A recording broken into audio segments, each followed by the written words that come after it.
All right, hello everybody. Welcome to CLS 3220 with Dr. Cupchoy, spring 2021, right? This is virtual, right, during the pandemic, but we're really excited because our students in this class have been working for the past few weeks on research presentations that they're going to be sharing with all of you at this point in time with different topics that they found interesting, right? Through their perspective, their viewpoint, etc., right? And this class particularly focuses on race, ethnicity, gender in the Americas, right? And that's what we're looking at. And we're going to start out with our first group, which is looking at LGBTQIA experience.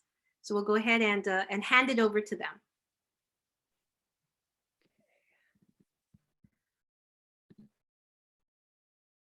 Okay, so I'm going to be presenting this PowerPoint, and I will be doing my slide live presentation, and then the rest are pre-recorded with names on the slides.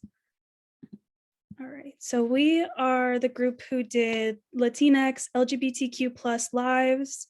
There's Simon, Kenya, myself, Zoe, Jason, Rhiannon, Bethany, and Paula. Oops. All right, so first, we're going to look at the lack of LGBTQ representation within this course and also just in general in the media. So in our textbook in Marriage Vows and Racial Choices, there was no LGBTQ couples represented in the data at all. And we definitely think this was because at the time the data was collected, it was not the most comfortable situation to be openly gay. Also coming out in Latinx families is much harder than for some other people. Within the media and Hollywood, they're getting LGBTQ representation is still a very new topic to us, but there is a huge lack of Latinx LGBTQ content. In Spanish language media, there is only 3% of that media is about LGBTQ people, and not even all of that 3% is showing those people in a positive light. Some of that does have harmful effects to young Latinx LGBTQ youth who watch it. And then also through research, through I Am Undocuqueer, there's a lot more young Latinx LGBTQ people who have not come out yet, and the studies are not done enough, and there's not enough focus on them, so we are not seeing that representation. The rest of the slides all have the participants' names on them, and the audios have been pre-recorded. A main reason why it's difficult to come out as a Latin LGBTQ plus member is because of religion, particularly Catholicism. 2/3 of the Latin community members identify as Catholic themselves. Many Catholics have misconstrued messages from the institution as a whole in order to fit their ways, and thus believe that being gay is quote-unquote sinful. Another reason is heteronormativity. Heterosexual people don't have to come out because society already assumes their sexuality, which makes it difficult for others to feel that sense of comfort and unity. By not encountering people that they can relate to, it causes LGBTQ plus members to suppress their thoughts, creating internal conflicts. The whole reason these conflicts start is because they want to blend the majority. The last reason is machismo. Machismo came from pre-Columbian times and is affected by both indigenous and European views on masculinity. By socially conditioning men to believe they're superior, it caused society to push people into gendered roles. In the book, Mexican Americans Across Generations, gay was equated with being weak, so many people weren't ready to come out for fear of being ridiculed. That was Bethany speaking. The discrimination against LGBTQ individuals presents itself as anti-trans bills, anti-LGBTQ adoption bills, and religions exemption bills. Systemic discrimination hurts the queer community as it restricts them from getting proper healthcare, perpetuates hate, and can out trans people. There are bills targeting trans youth that restricts them from medically transitioning, which can deteriorate their mental health. There are bills forcing trans/non-binary people to use bathrooms of assigned sex at birth, which could make them targets for hate crimes. In Florida, they passed the 11th hour bill restricting trans youth from participating in female sports, and they also allow for an invasive medical procedure to prove that they are cisgender. This could help target Black and brown women as they are hyper-masculinized. Discrimination translates into hate.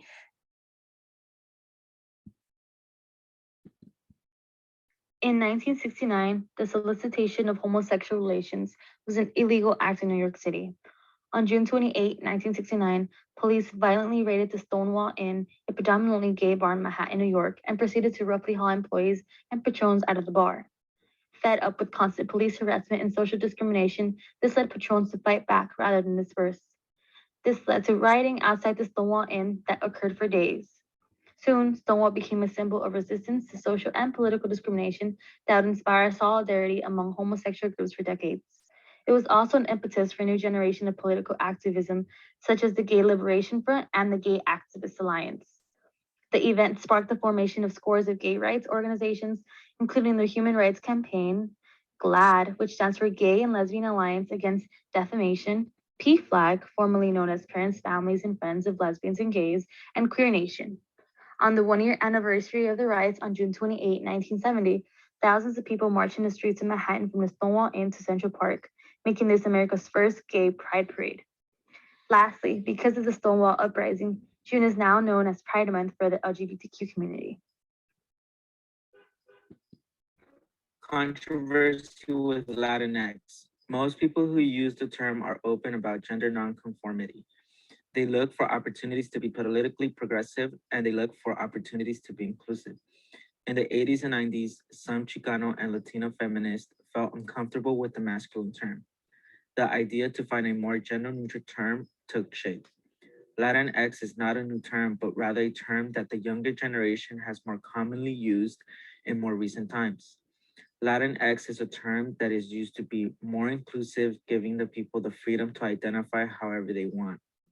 One problem holding back the use of Latinx is certain localism around the policing of Spanish. The Spanish language is gender-based, with many words being either masculine or feminine. Some argue that Latinx is not Spanish enough and that it takes away from the Latin culture.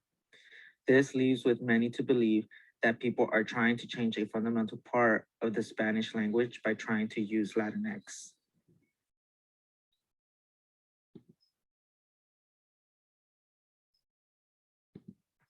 My slide is the oral history slide, which showcases all of the subjects that we chose to interview for our oral history project earlier in this semester. Simon Baños interviewed his mother, Lucy Baños, a Mexican immigrant born in the state of Jalisco. He says his interview with her shed light on race and gender issues while ultimately calling attention to the resolute nature of Hispanic immigrants.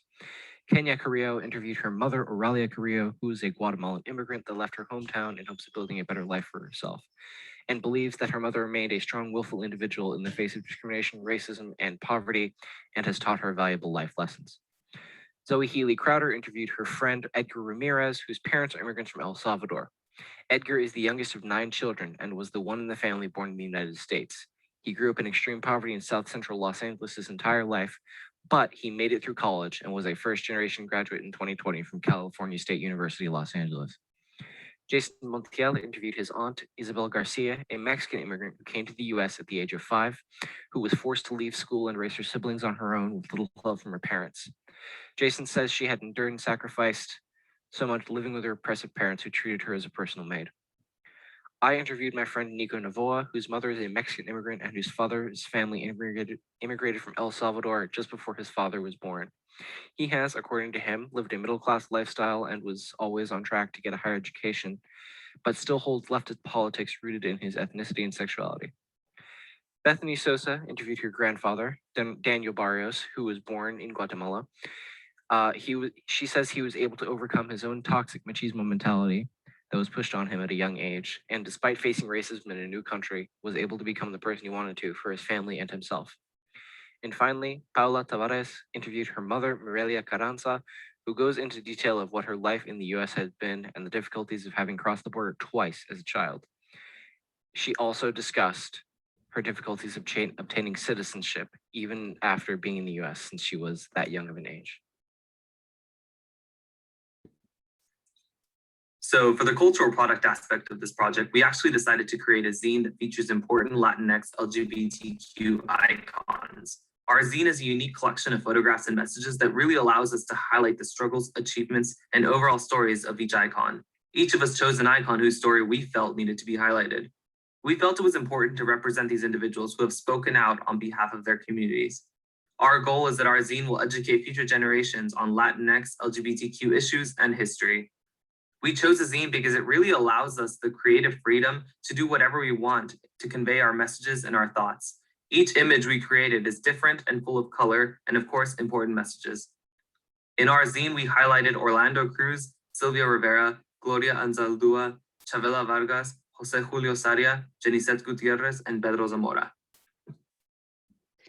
So to see our zine in more detail, look up close to it, we do have a Google Doc with all of that. Down there is a link below. It is public. Feel free to look at any part of it that you want. And that's our project. All right. Yes, excellent. I mean, snaps, applause, all that good stuff. Wonderful, wonderful work. I was like, Chavela Vargas, yes, she's amazing. She was amazing. All right, wonderful, wonderful work. Let's go ahead and hop into our next group with the men.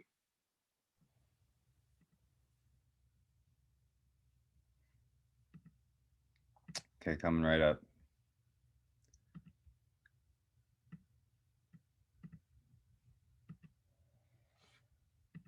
Good afternoon. Our topic today is men and how machismo changes from one generation to another.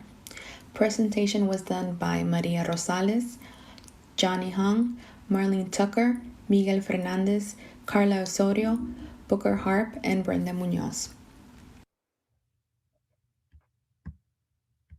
What is machismo?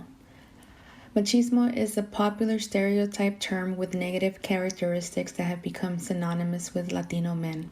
It describes the Latino men's role with negative associations included exaggerated masculinity, physical strength, and male chauvinism.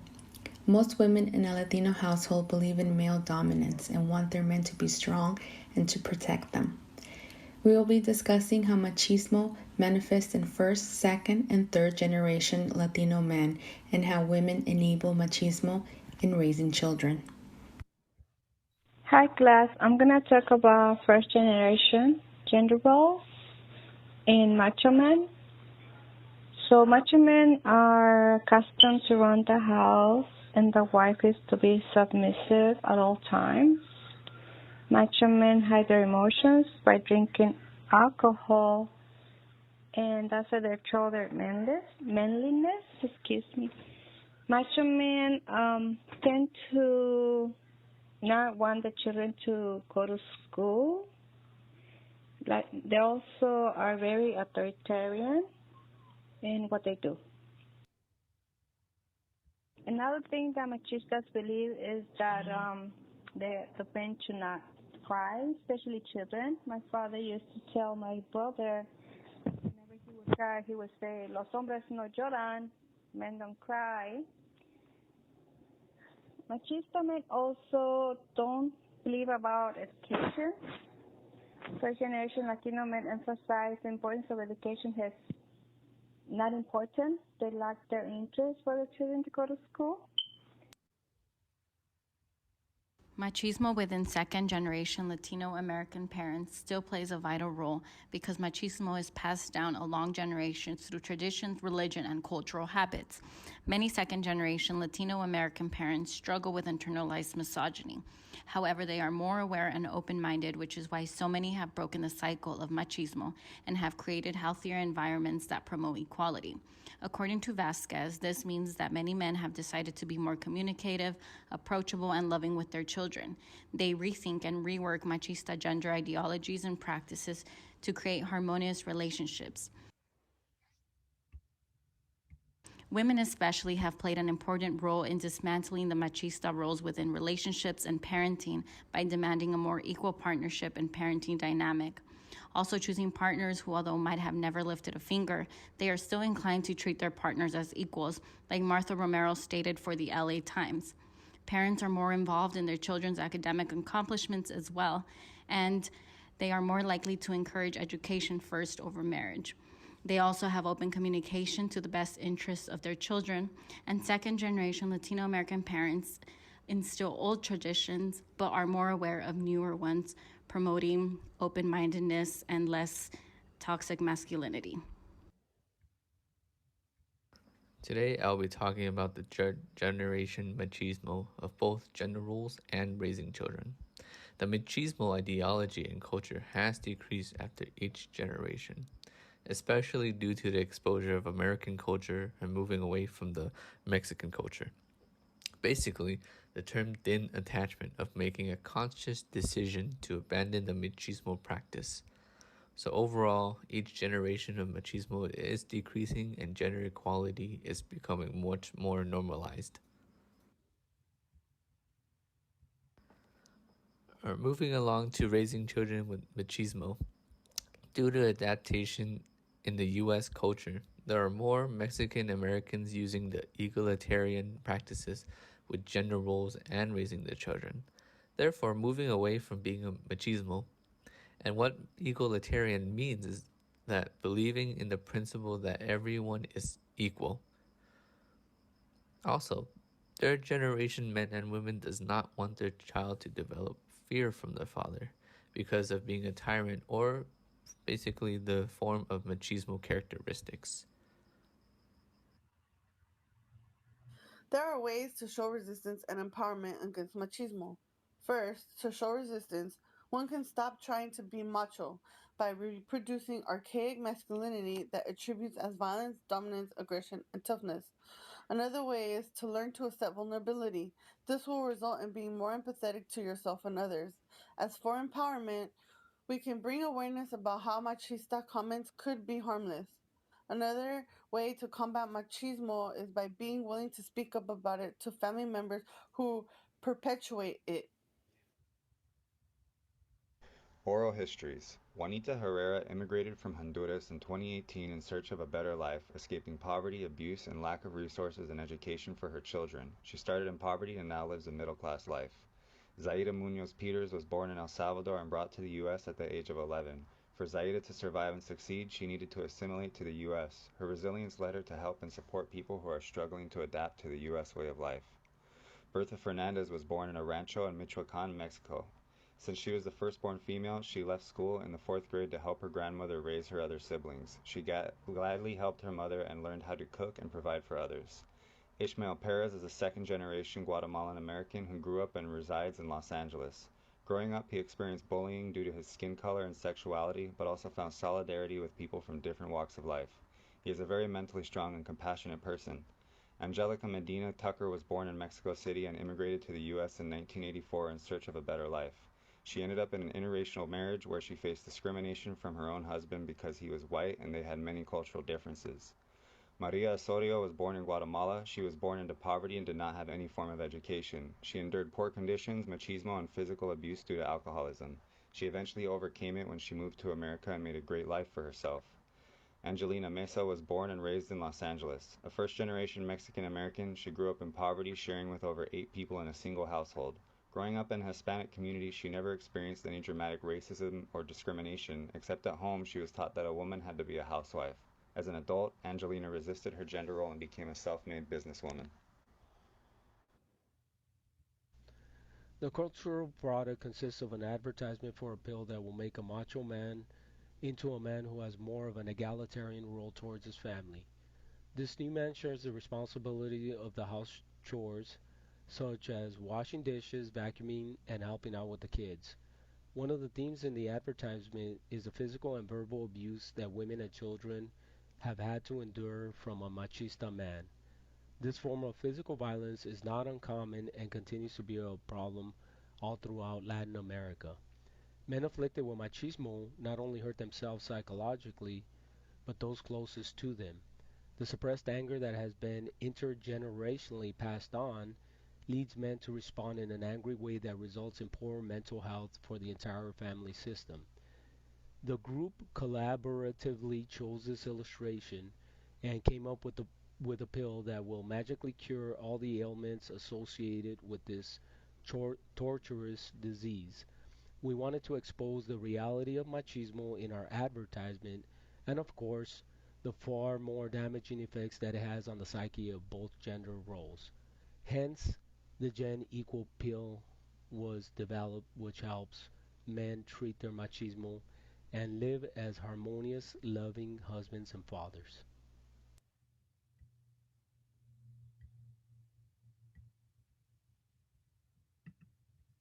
All Thank you. right, excellent, wonderful snaps and applause and all that good stuff. I love it. All right, I love the advertisement. It's great. Let's hop into our next group, immigration, race, and gender. And just to let you folks know, I do have all the names of folks and their slides ahead of time, so I'll be able to know who's doing what. So go ahead and you can begin when ready.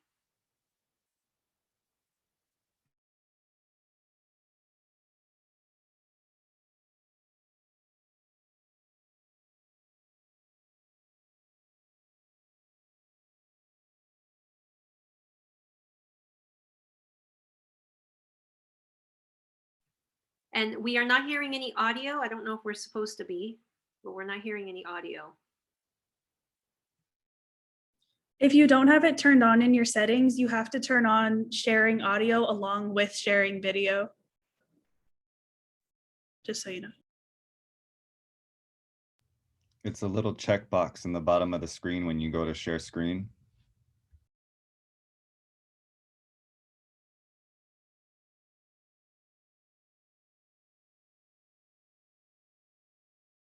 So you have to unshare and then click share screen again. Support the families in Mexico. So our group today will be presenting on immigration, race, and gender. And our members are Janet, Kimberly, Hector, Adrian, Ricardo, Atsiri, and Simon. Male immigration into the United States. Immigration into the United States has traditionally been a male-oriented occurrence. Males would leave their families and country to come to the United States to support their families in Mexico.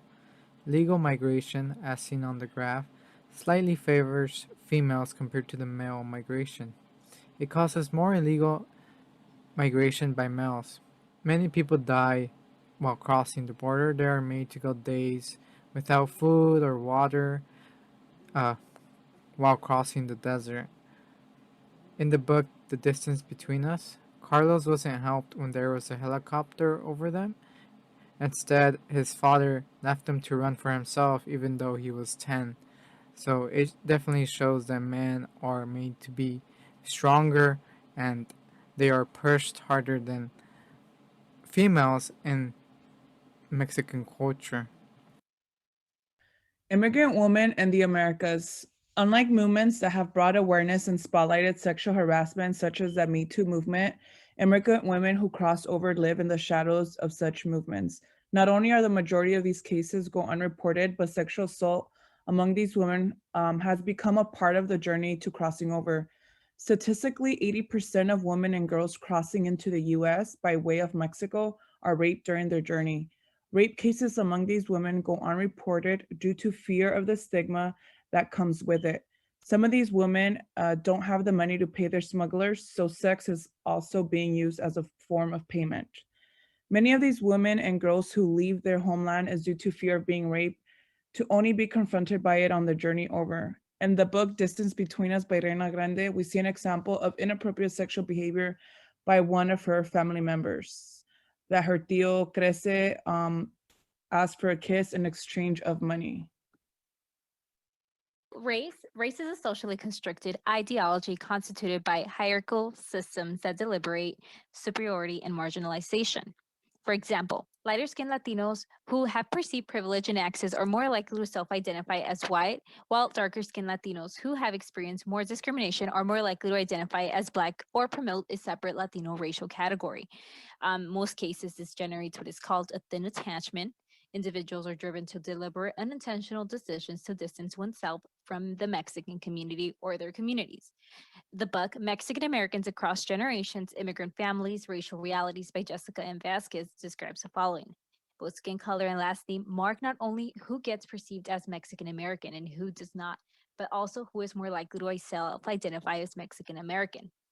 So within the Latino culture, there exists this notion of colorism, which determines who basically who gets access and who doesn't. And so an increase in their educational aspirations and a decrease in their contact with Mexican relatives and their grasp on Mexican tradition is obviously decreased because they don't want to associate themselves within that community. As we most know, gender plays a major role in society, but in particular, it is evident that in the immigrant community, it affects the lifestyle of many women the most. As an example, in the first quote that we see in this slide from the book, The Distance Between Us, we can identify that gender sexuality has a significance on how women were treated and thought of. This idea proves the fact that men hold a high power in women simply for being men. Therefore, we see this being depicted through our books, society, and those whom we are close to, that even to this day we still see the inequality of within genders. It is important to acknowledge the scope of the problem in order to make a change on how gender affects most people's lifestyle.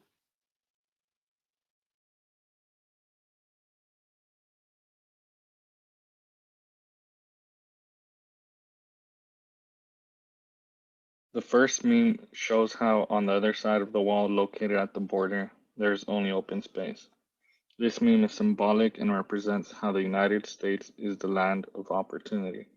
However, the wall is an obstacle that prevents the immigrants from crossing the border. This leads many to risk their lives in order to escape poverty, violence, and other problems that they encounter at their place of origin. Reina Grande mentions how her family escaped the poverty that they saw and grew up with in Mexico. The second meme is about race and ethnicity.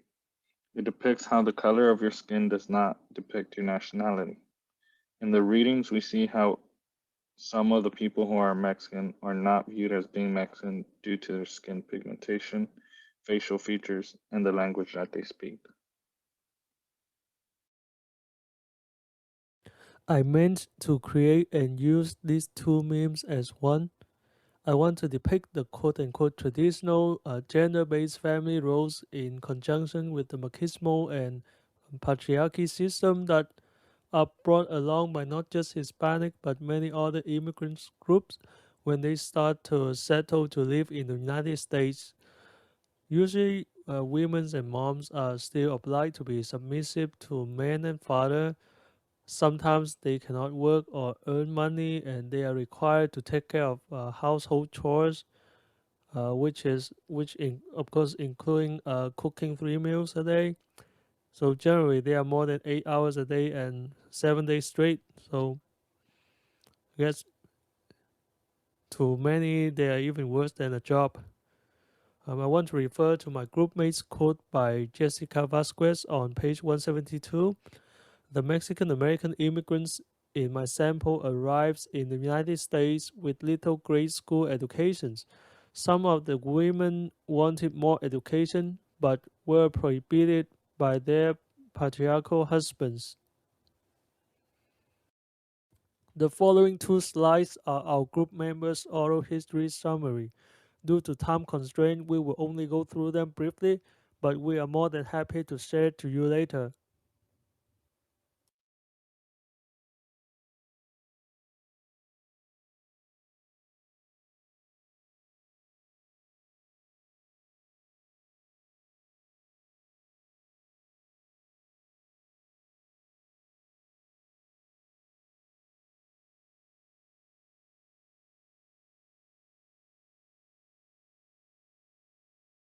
So what I'm going to be talking about today is the overall theme and the summary. And so the theme pretty much of the whole presentation is that many immigrants tend to cross the border to the U.S. at a young age, and that they mostly leave their family, which is something like a risk and something that they feel sad about because they have to leave their family, and they usually do it because they want to create a better family and a better lifestyle for the family that they want to create. And it's not that easy something to do because you have to leave your own family for not only for the best for yourself, but at the same time best for the family that you want to create, especially if you're a person that wants to have children. Um, They all leave in order to create their own family and for a better future. The majority of the immigrants that tend to that come to the U.S., they face some struggles and challenges, obstacles along the way. Sometimes when they are trying to cross the border, and sometimes when they face challenges when they are in the U.S. So, for example, one of the challenges would be crossing the border because you have to go through many obstacles and you have to survive because some people unfortunately have passed away, some people have gotten arrested and then sent back to their country. So it's something not that easy thing to do. And some immigrants have came to that crossed to the U.S. that where they made it, they unfortunately face some struggles such as language barriers because it's not easy to learn another language. And though some people also have faced another struggle is like finding getting paid low a low amount of money, and they usually do it because even though they are getting paid a little amount of money, they're doing it because they want to help their children and their family, even though it's kind of like you can say sad because they aren't getting paid enough. So I think we should appreciate the immigrants, and not only if your parents, they were pretty much are immigrants, uh, because they face so many challenges, and it's something not that easy to do, and they made a lot of sacrifices in order for a better lifestyle, not only for us, but for their own family. Okay, thank you very much. We're being mindful of time. Let's go ahead and hop into our next group, which is women.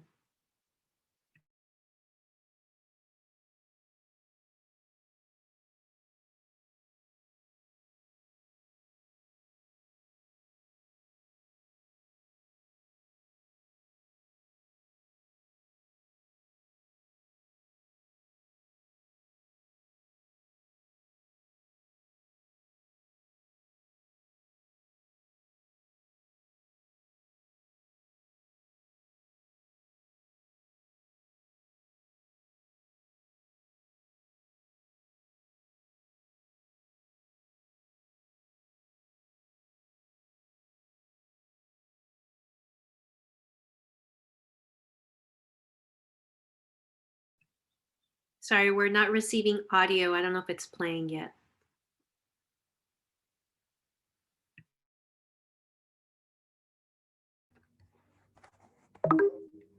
Is it working now?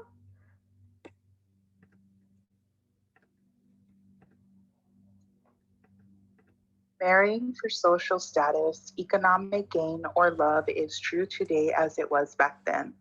Historically, marriage is all a woman was told she can look forward to. Gladly, that's not the case today.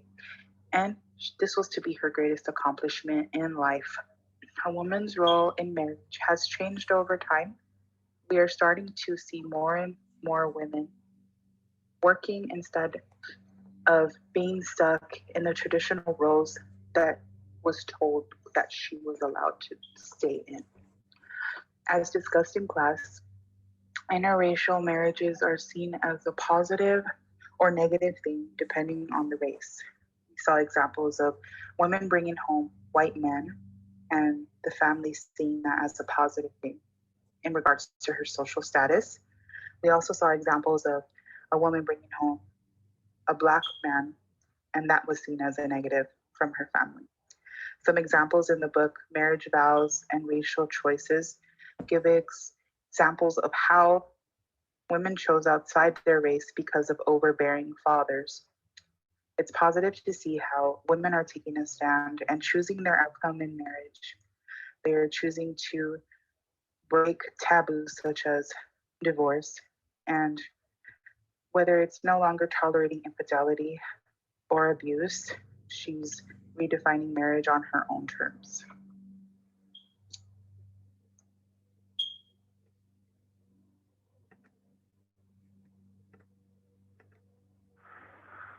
A woman's role in her family. Within the Latino community, there are roles and expectations for each gender. Those who are less acculturated tend to embrace these gender ideologies. These specific gender roles influence marriage, family, and gender inequalities. Expectations in the Latino community are often reinforced through childhood for both boys and girls. Girls are taught household skills and given the roles of caretakers to their younger siblings, while boys are encouraged to enjoy their childhood. Boys are given more freedom, while girls are taught to be more conservative and aware of how they carry themselves. Boys are also taught not to express their feelings as it makes them weak and are compared to girls when referring to weakness. As adults, the women are expected to serve the men and care for the family, while the men are expected to be the breadwinners. These roles being reversed are seen as a sign of weakness and trouble in the marriage. Toxic masculinity, otherwise known as machismo, is a cultural concept of manliness that glorifies stoicism, strength, and dominance. Machismo is normalized in the Latino community as they are expected to display their manliness outwardly and proudly, while women are expected to show submissiveness and obedience. Within the Latino culture, the idea of masculinity revolves around the assumption that men are superior to women. As a result, women are expected to serve their partners. This leads to gender disparities in our culture. Women's position in society is greatly influenced by these attitudes and ideologies, leading to inequalities for women. Women can do the same job as men, but often get paid lower. Because women are perceived as caretakers, this often leads to expectations that they will work fewer hours because they have to focus on their families. No matter how hard a woman works, she must prove herself worthy to her male counterparts due to society's attitude of a woman's place.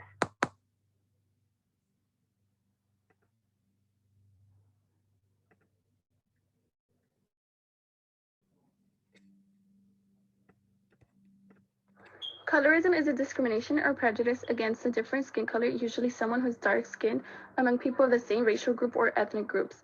It is also known as a preferential treatment of those who are lighter skinned than others who are darker within a group of people. It is a problem that continues to exist within the Latino community as well as other communities. Latinos are considered to be color conscious and mostly all the time are classified into categories such as prieto, prieta, güero, güera, morena, or moreno, etc. Many people are often labeled by their skin color and facial features. Most of the time, it is usually young women who feel the need to look a certain way to feel accepted or to look good. Some might not like their skin color or features because of the standards the internet has instilled into these young women. If you are a dark skin complexion and you grow up being told that being lighter skinned is better, you start to feel resentment and oftentimes lead to rejecting your roots. Many young women often feel the need to look different to be comfortable in their own skin, but you shouldn't feel that way. You should embrace your natural beauty. You should never feel the need to project your own complexes onto someone to make yourself feel better than others.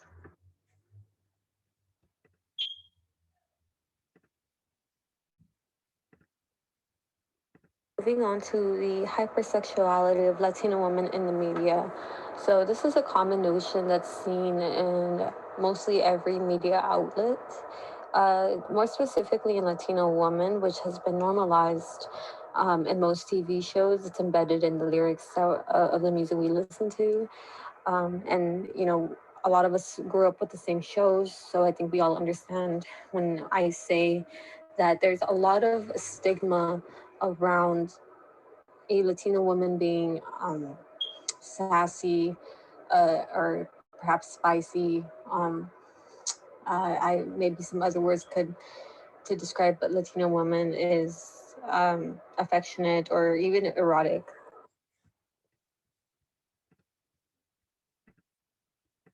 Another thing to point out is the main contributors to this is our movies, the movie industry, social media. These three outlets are essentially endorsing this kind of behavior onto women, and it's affecting women in different ways. According to the American Psychology Association, they state that cognitively self-objectification has been repeatedly shown to distract from the ability to concentrate and focus on one's attention, thus leading to impaired performance on mental activities such as mathematical computations or logical reasoning.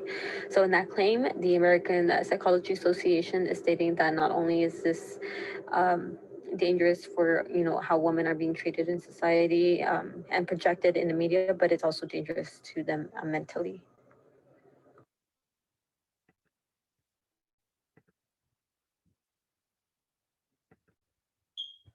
Femicide is generally understood to involve intentional murder of women because they're women, but broader definitions include any killing of women or girls. There are 4 types of femicide: intimate, non-intimate, accidental, and sexual femicide.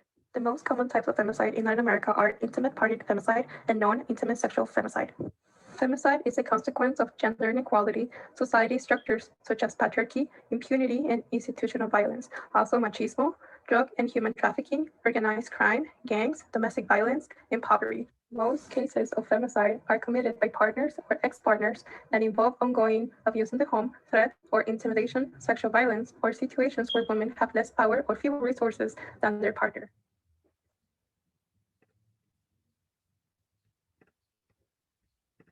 Femicides do not only happen in Latin America, but they also happen worldwide. Transgender women are also victims of this violence. It is difficult to have precise numbers because in most countries, police departments fail to report accurately or they do not persecute the perpetrators. Official information from 15 countries in Latin America and 3 countries in the Caribbean shows that 4,555 women have been victims of feminicide or femicide in 2019. There were 1,006 reported incidents of femicide in Mexico in 2019. During the first 4 months of 2020, approximately 1,000 women and girls were killed. The most famous case of femicide is Las Muertas de Juárez. Between 1993 and 2003, around 300 women were mutilated and brutally killed, and approximately 300 women vanished. The countries with the highest rates of femicide in Latin America are Honduras, El Salvador, the Dominican Republic, and the Polynesian state of Bolivia. In Guatemala, the most affected are indigenous women. 8 killings per 100,000 women were reported in 2016. In 2018, Brazil reported over 1,200 femicides, and Argentina reported 255 femicides. In 2019, Peru had an average of 100 femicides per year, and Colombia experienced an average of 1 femicide every 2 days.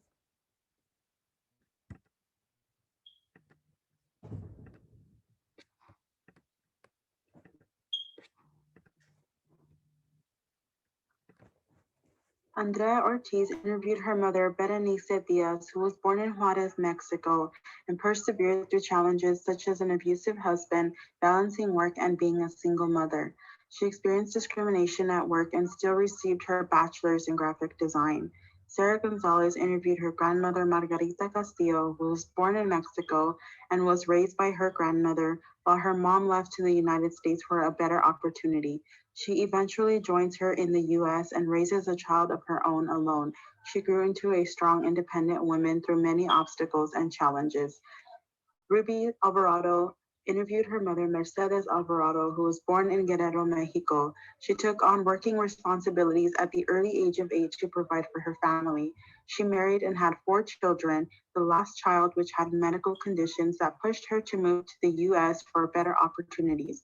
Ruby looks up to her mother for strength and the hard work and sacrifices she has made for her family. She hopes to make her proud in pursuing her education as a lawyer. Yenny Torres interviewed her mother, Juana Lona, and through this interview experience, she was able to learn more about her mother's challenges in life and the struggles she had in Mexico and how she provided for her family. She made a life-changing decision to move to the US for a better opportunity to provide for her family. This is what has shaped her to be the person she is today, a strong example for Yenny to have. Kimberly Castañeda interviewed her sister Yaveli Castañeda, who migrated from Zacatecas to escape the violence and come to Los Angeles. She had many challenges and was always hopeful for a better future. Kimberly has learned from her sister to never give up through the struggles. I interviewed my mother, Bernice Gonzalez, and how she learned through life's challenges to always look at the positive side of them. She is brave and loves to care for her family and others. Judith sat down with her mother, Berta Velazquez, who shared her struggles with her immigrant parents and how working in the fields with them, experiencing poverty, motivated her to pursue an education. She was also a first-gen student and used education as a weapon to overcome adversity.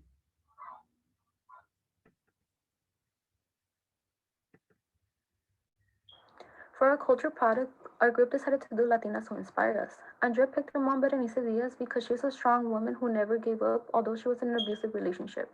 She was a single mother for 10 years and she did everything she could for her kids. She is brave, hardworking, and intelligent.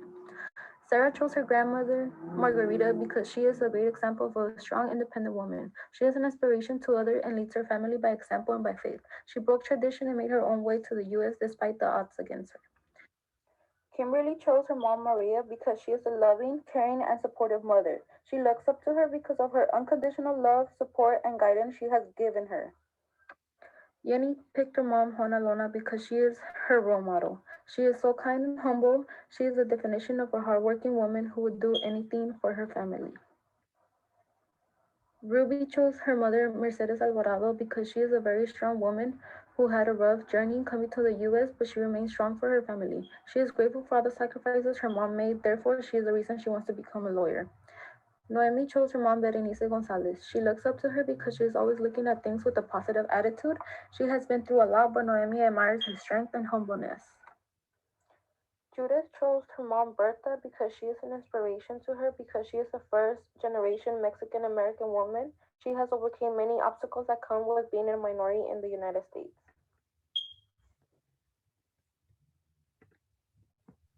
All right, just beautiful snaps, claps, applause, and all that for you folks, and also the group before, because I know we didn't get to it. And I know we're nearing time, but we said we were going to go over, which is okay. And we'll get to our last group, families and marriage. Thank you, folks.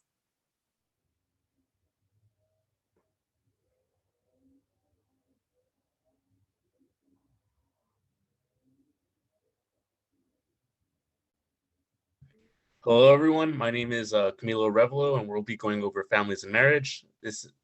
We also have Oscar, Jonathan, Jeremy, Sebastian, Adrian, and Clara.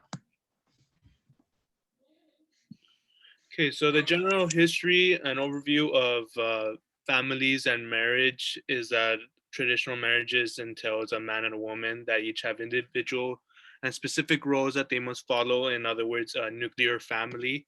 And exactly from a nuclear family was dominant arranged in England, stretched back to the 13th century.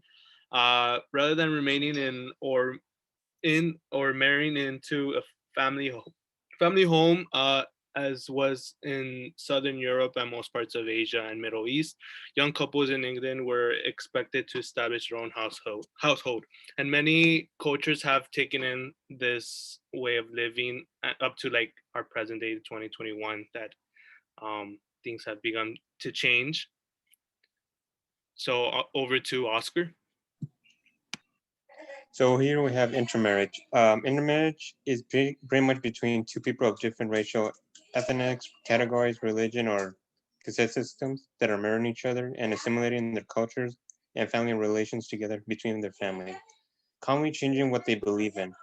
Then attachment is basically where it occurs commonly in the first and second generation by giving up their predecessors' tradition or beliefs by introducing new ones from like the third generations. And then we have cultural maidens, where pretty much they're maintaining like their older cultures, which pretty much they preserve the traditions, religions, cultural beliefs, so they can continue on and pass it on to the family history. And I'll give it to the next person right now. All right. For divorce is the process of terminating a marriage or marital union. Divorce usually entails the canceling or reorganizing of the legal duties and responsibility of marriage, thus the dissolving the bonds of matrimony between a married couple under the law of the particular country or state. Tends to happen when a lot of men will be abusing the women, or if not, like things wouldn't be going the way how they would want it to go. And sometimes they wouldn't be able to get a divorce because they're just crazy men and they would just want them and just be forced to stay. And I'll pass it to the next person. Patriarchy. One of the definitions that I got from Marriage and Vow was boundary settings and negotiating, communicating, contention, marriage as challenge to unearned advantage for men. Men want attention to themselves, otherwise they feel neglected. That's part of their patriarchism. Is like, I want to be first, I want to be second, I want to be third, and the rest of the family is the last one. So I need the attention first, and this creates a friction between couples and partners, and that's when it leads to a divorce because it's hard to be in that type of relationship. And most of the women try not to find it, have a relationship with men that are dominating because they're coming from that patriarchism from their parents, from the father, and and it's kind of like they're trying to run away from that, and they don't want us that they don't want to bring it to the marriage. They don't want that to be like the role for the kids and to be, and it's a tradition that is passed on from families of 3 generations. And now is Sebastian.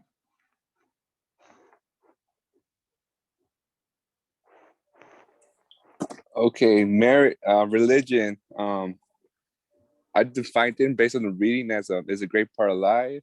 It comes from institution, church, which has set of beliefs and values, and so helps in creating a great portion of the culture, which then influences the person in making their identity. So religion, Catholicism for Latinx people, which has restrictions for women. Okay. And is a dominant religion for all Latinx people. It affects then attachment and culture maintenance because religion can decide for people if they want to continue developing culture and therefore themselves with set ideas and beliefs. Affects then attachment because if the person does not like the religion, meaning some or all ideas and beliefs, they can convert to another, usually through marriage that has more positive ideas and beliefs.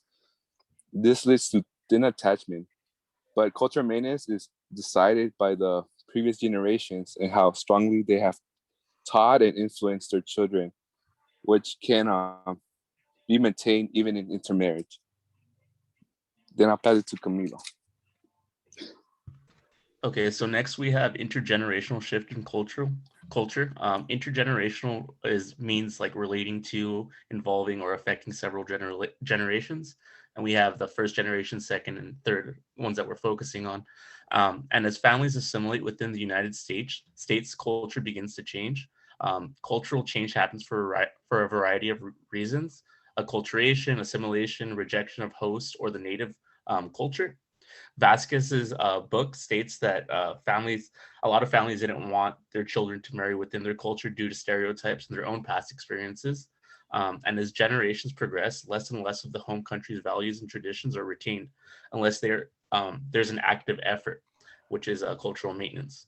According to a Pew Research study in 2018, by the third generation of Hispanics within the United States, 75% of them were English dominant, while 88% of the Hispanic/Latinx community said that retaining the Spanish language was super important to them. As a result of intergenerational shift in culture, there has been a kind of a generational divide and conflict among some families, and in other cases, there's more of a bond that's created because of new ideas and ideals that are being taught to the older generations. Communication between parents and children and grandparents sometimes can weaken or sometimes it can strengthen. And one of the last traditions to vanish across generations is food, actually. So yeah. Next we have Sebastian, who is going to be sharing our cultural project. So for our cultural project, we decided to do a poem. Marriage is the ultimate goal in life. Have a big family and beautiful wife.